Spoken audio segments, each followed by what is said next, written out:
Alright, so I got the right side off here. Show you what that looks like when it's removed. A few things I'll kind of point out here. I noticed these tie rods are actually pretty difficult to get off. Typically on like cars you can use a fork to pry those areas apart, but I'd be very careful about that just because it could damage the rubber boot. So I chose to use a hammer to get that off. Now when you do that, you don't necessarily want to just pound right there because on just the threaded portion, because you can round those over, wreck your threads pretty quick. So you put the nut on, but these are castle nuts. So I actually turn them upside down like that. And that castle nut, that's to allow for the cotter pin. But I put it so it's flush with the top. That way you have as much surface area to pound on as possible. You're less likely to damage when you do that. Now I put a little penetrating lube, something like that, and let it sit overnight to help reduce the amount of pounding that I have to do on there. Other things, so we have, get those cotter pins off. Don't forget that you can, turn that to get better access. So just get yourself a needle nose pliers and straighten these out. And sometimes you have to actually just use a little taparoo with a hammer, which is totally fine. Much easier with two hands. Okay, we'll push that through. But like I said, sometimes if it's really stuck in there, just a little tap right there with the hammer. But this one just slides right out, so no problem there. Now, also make sure you keep your stuff organized. I actually chose to put my nuts and bolts right back in where they came from, so I can know what the orientation is as well as what goes where.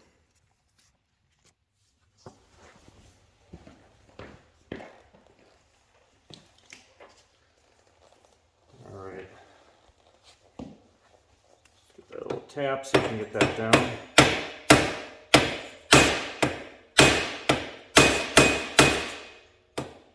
Power. There we are.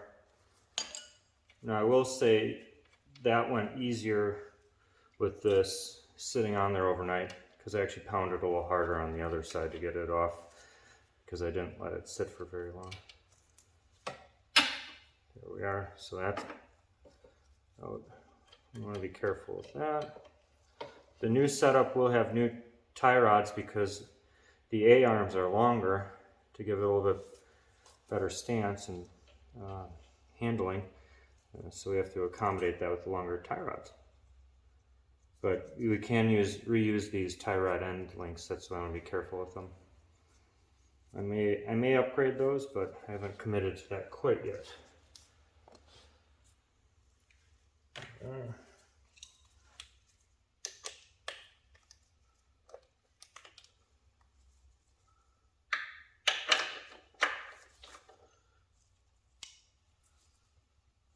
And oddly enough, these inner A-arm bolts, the hex head on the bolt itself is 14 millimeters, but the nut is 17 millimeters.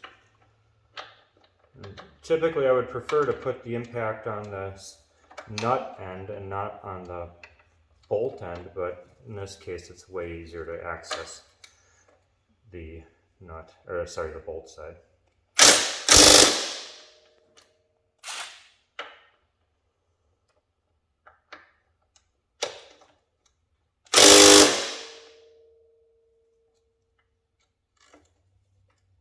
Might have to use the wrench a little bit here.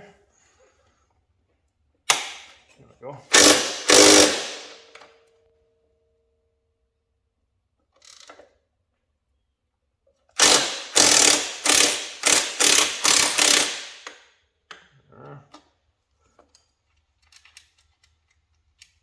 I'll just set those down there for now until I get this off the rest of the way. And this one I'll just use 2 wrenches.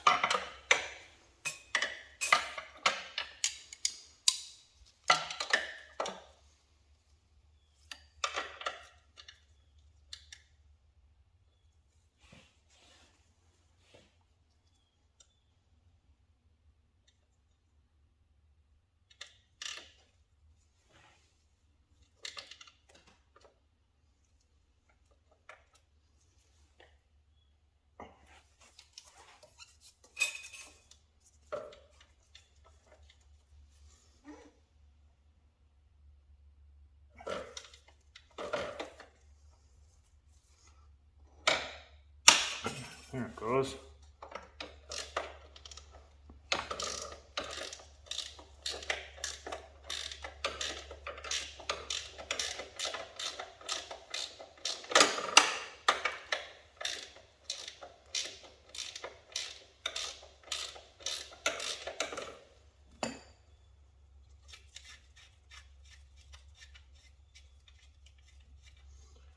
The nice thing is all these bolts use the same nut. It's harder to screw things up then. And they all have washers. So keep that in mind when you're putting this back together. Every one of those has a washer.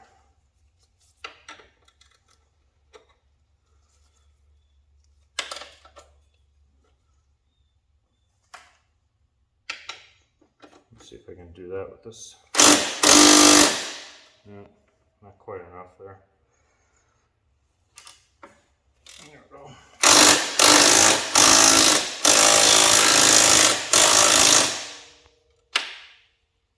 Perfect.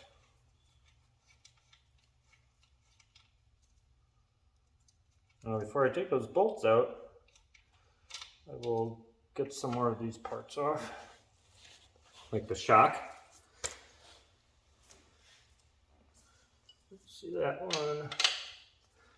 It's a 17 on both sides, I think. Yes, sir. 17.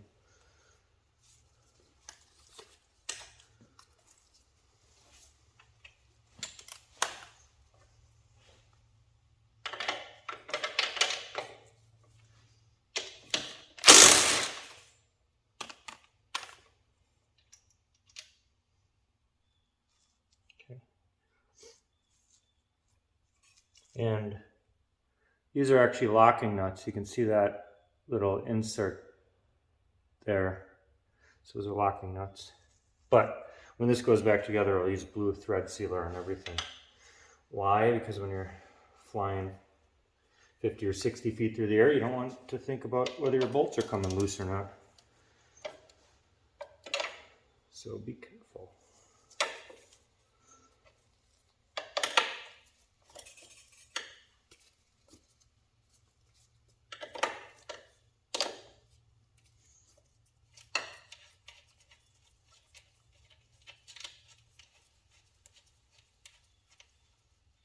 Okay.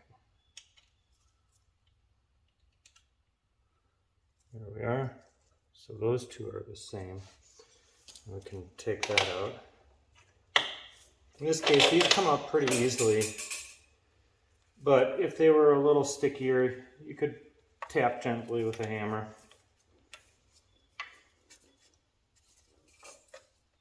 Oh, like that one. So I'm going to put the nut back on. Like that. So I can give it a little taparoo.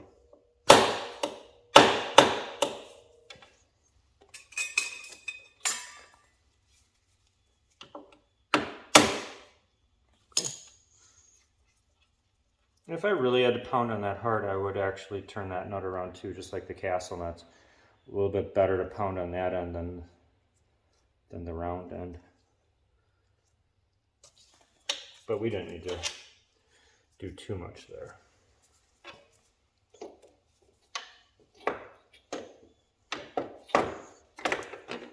So there's that.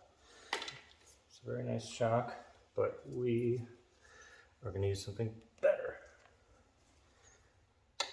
I'm just going to put these right back in here for now.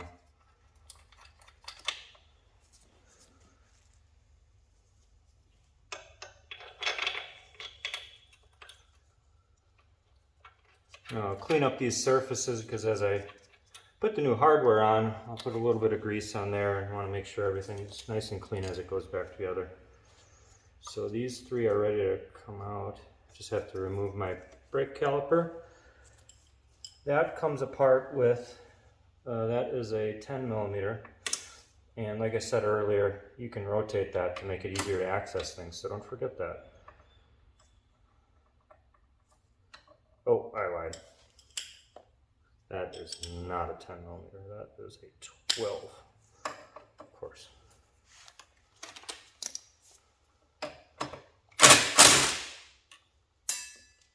One, and two. Those bolts back in there. And then this is an 8 millimeter up here holding that hose in place. Make sure you're going the right way. Perfect.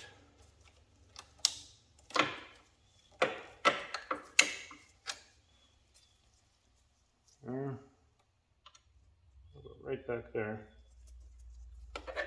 You can set that there for now. I had a glove failure there. All right. Get this cotter pin out.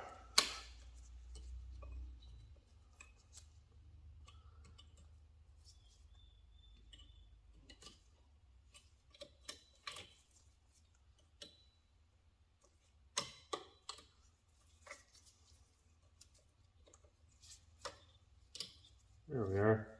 That one might be just a little more challenging to get out, so like I said, just a little tap with the hammer, coax it out like that, and then you can usually pull it the rest of the way. All right, and we'll use our impact on this. Regular ratchet would work fine too, this is just easier.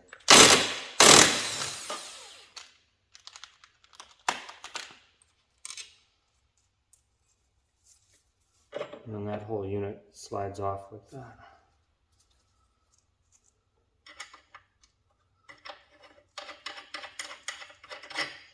And now we make sure we keep everything organized, put it all away for the, actually I'll take this off first.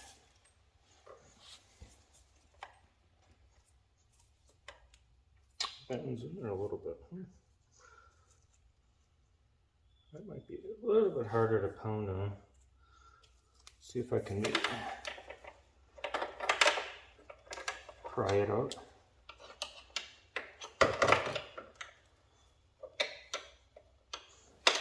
Push on it a little.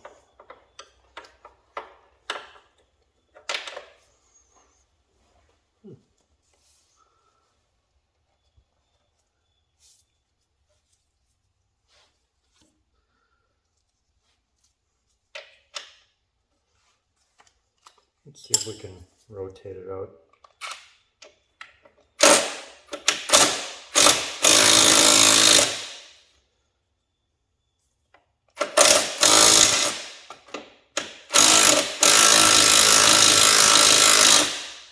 Okay, that should loosen it up a little bit in there. Not on there.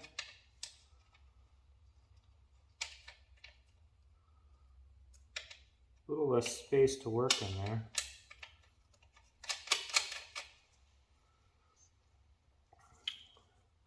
Well, let's see, maybe I can get in there up through here with a extension like this. See how this works.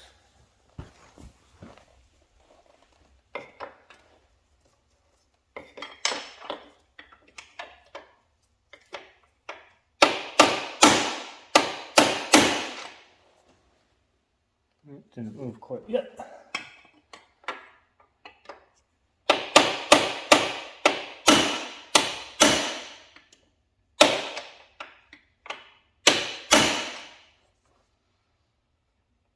Getting some pretty good force on there. It's still not moving. That one is just in there, isn't it? See, maybe if I take a little weight off there.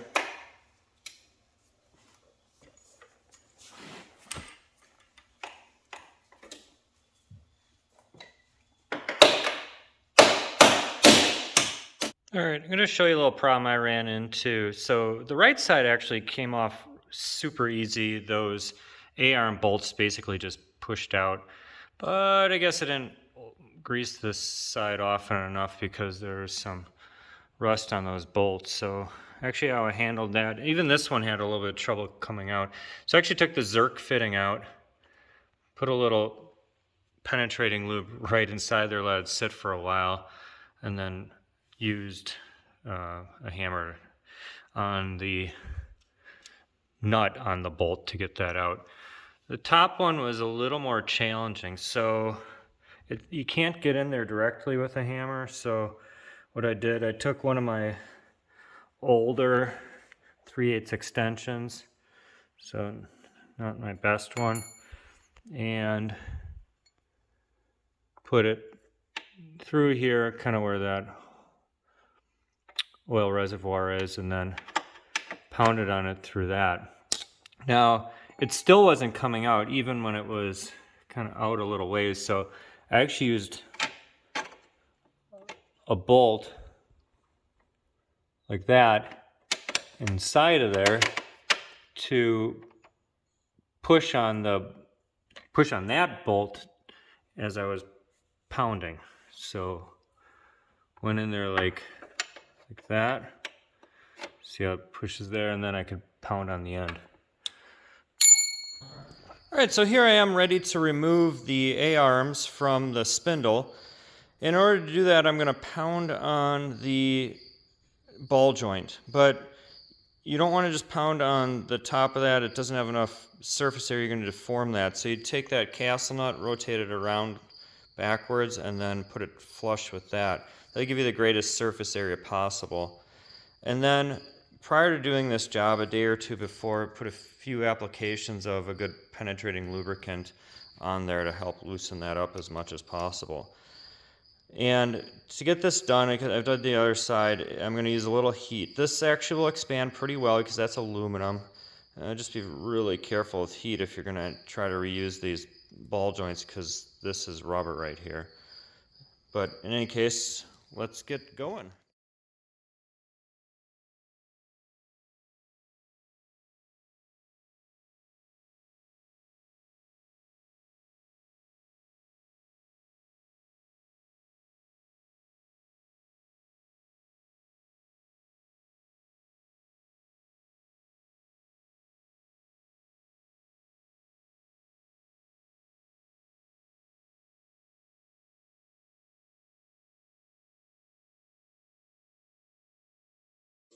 So after you've pounded on it a bit and loosened the shaft of the ball joint up within the spindle, sometimes this nut will actually be hard to get off because the shaft of that ball joint will continue to rotate now that it's not held in place here.